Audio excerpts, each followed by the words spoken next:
Nagbanta si House Speaker Pantaleon Alvarez na patatalsikin sa pwesto ang mga opisyal sa Kamara na tututol sa death penalty bill.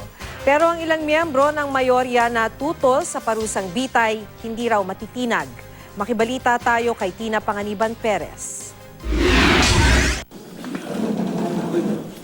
Seryoso raw si House Speaker Pantaleon Alvarez. Tatanggalin daw niya sa pwesto ang sinumang Deputy Speaker at Committee Chairman ng Kamara na hindi boboto pabor sa death penalty bill.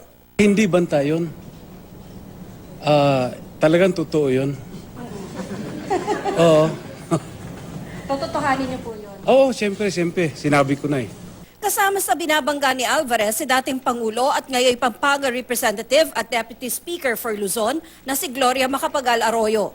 Anti-death penalty si Arroyo at sa kanyang administrasyon na abolish ang death penalty law. We have to replace her as the Deputy Speaker.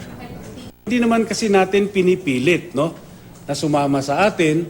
But alam nyo, leadership kasi ito, no, yung bill na to, leadership bill to.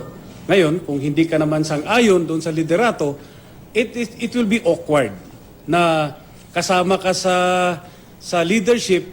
Sinikap ng GMA News na hingin ang pahayag ni Arroyo pero tumanggi ito.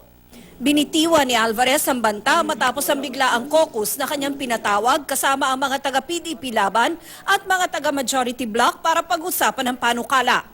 Para raw makumbinsi ang mga kontra sa death penalty, ilalagay sa panukala na hahayaan na ang mga hukom na mamili ng parusa, kung kamatayan o kulong. Walang penalty of mandatory death. So, there will be no offense where the penalty is mandatory death. But reclusion perpetua to death.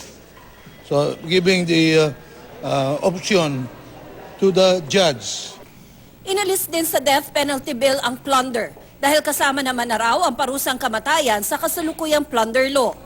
Ang ilang taga-majority bloc na kontra sa death penalty nanindigan sa kanilang posisyon kahit pakapalit nito ang kanilang chairmanship. Kasi Even nga if there's meron- a threat to remove you from your chairmanship or from the majority bloc. Nasa kanilang burden eh. Pag ginawa nila yon, sila yung mapapahiya. Tina Panganiban Perez, GMA News.